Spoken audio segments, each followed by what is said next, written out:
നമസ്കാരം. ഇത് the Indian.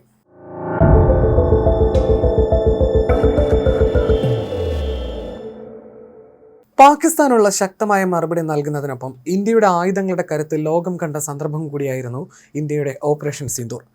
പാകിസ്ഥാനുമായി നടന്ന ഏറ്റുമുട്ടലിൽ നൂതന ഇന്ത്യൻ സൈനിക ഉപകരണങ്ങളുടെ കൃത്യമായ ഉപയോഗം ഇന്ത്യയുടെ പ്രതിരോധ നിർമ്മാണ മേഖലയുടെ വിശ്വാസ്യത കൂടി തെളിയിക്കുന്നതായിരുന്നു. 88 മണിക്കൂറോളം നീണ്ടുനിന്ന യുദ്ധത്തിൽ കൃത്യതയാർന്ന ആയുധങ്ങൾ, ആളില്ലാ വിമാനങ്ങൾ, ഇലക്ട്രോണിക് യുദ്ധ യൂണിറ്റുകൾ, ദീർഘദൂര ആക്രമണ സംവിധാനങ്ങൾ എന്നിവയുടെ വലിയ തോതിലുള്ള വിന്യാസത്തിന് ഈ പോരാട്ടം സാക്ഷ്യം വഹിച്ചു.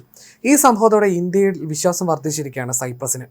ഇന്ത്യയിൽ നിന്ന് സൈനിക ഉപകരണങ്ങൾ വാങ്ങുന്നതിൽ വലിയ താല്പര്യമാണ് സൈപ്രസ് പ്രകടിപ്പിക്കുന്നത്. അന്നത്തെ യുദ്ധ സാഹചര്യത്തിൽ വിജയകരമായി ഇന്ത്യൻ ആയുധങ്ങളുടെ കരുത്ത് തെളിയിക്കപ്പെട്ടതിനാൽ ഇന്ത്യയുടെ സൈനിക മികവ് ഏവർക്കും സുപരിചിതമാണെന്നായിരുന്നു ഒരു സൈപ്രസ് ഉദ്യോഗസ്ഥൻ അഭിപ്രായപ്പെട്ടത്. ബ്രഹ്മോസ് സൂപ്പർസോണിക് ക്രൂയിസ് മിസൈൽ വാങ്ങാനുള്ള സാധ്യതകൾ പരിഗണിക്കുന്നതിനൊപ്പം ആത്മഹത്യാ ഡ്രോണുകൾ എന്നറിയപ്പെടുന്ന ഇന്ത്യൻ കാമിക്കാസെ ഡ്രോണുകൾ സ്വന്തമാക്കുന്നതിനും സൈപ്രസ് വലിയ മുൻഗണന നൽകുന്നുണ്ടെന്നാണ് റിപ്പോർട്ടുകൾ സൂചിപ്പിക്കുന്നത്. കിഴക്കൻ മെഡിറ്ററേനിയൻ മേഖലയിൽ വർദ്ധിച്ചു വരുന്ന സുരക്ഷാ ആശങ്കകളാണ് സൈപ്രസിന്റെ ഈ തീരുമാനത്തിന് കാരണം. പ്രത്യേകിച്ചും തുർക്കിയുടെ വർദ്ധിച്ചു വരുന്ന നാവിക സാന്നിധ്യത്തിനും വിപുലമാകുന്ന ഡ്രോൺ വ്യൂഹത്തിനും ഒരു മറുപടി കൂടിയായിട്ടാണ് ഈ നീക്കം.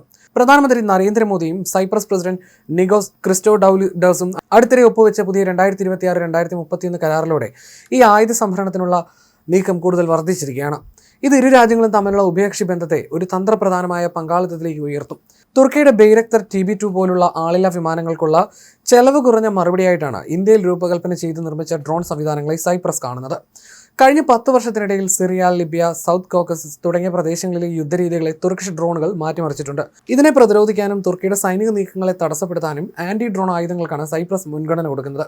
പാശ്ചാത്യ രാജ്യങ്ങളിലെ ആയുധങ്ങളുമായി താരതമ്യപ്പെടുത്തുമ്പോൾ ഇന്ത്യയുടെ ആത്മഹത്യാ ഡ്രോണുകൾ, അവയുടെ കൃത്യത, യുദ്ധരംഗത്തെ വിശ്വാസ്യത, കുറഞ്ഞ ചെലവ് എന്നിവയെല്ലാം തന്നെ അന്താരാഷ്ട്ര തലത്തിൽ പ്രശംസ പിടിച്ചുപറ്റുന്നതിന് കാരണമായിട്ടുണ്ട്. ഡിഫൻസ് റിസർച്ച് ആൻഡ് ഡെവലപ്മെന്റ് ഓർഗനൈസേഷന്റെയും സ്വകാര്യ സാങ്കേതിക സ്ഥാപനങ്ങളുടെയും പിന്തുണയോടെ ഇന്ത്യയുടെ ഡ്രോൺ വ്യവസായം അതിവേഗം വളർന്നിട്ടുണ്ട്. ഇന്ന് കടുത്ത വെല്ലുവിളികൾ നിറഞ്ഞതാണ് സൈപ്രസിന്റെ വ്യോമാതിർത്തികൾ. ശത്രുവിന്റെ റഡാറുകൾ, കവചിത വാഹനങ്ങൾ, നാവിക കപ്പലുകൾ എന്നിവ തകർക്കാൻ ശേഷിയുള്ള ഡ്രോണുകൾ സ്വന്തമാക്കാൻ സൈപ്രസിന് വലിയ താല്പര്യമുണ്ട്.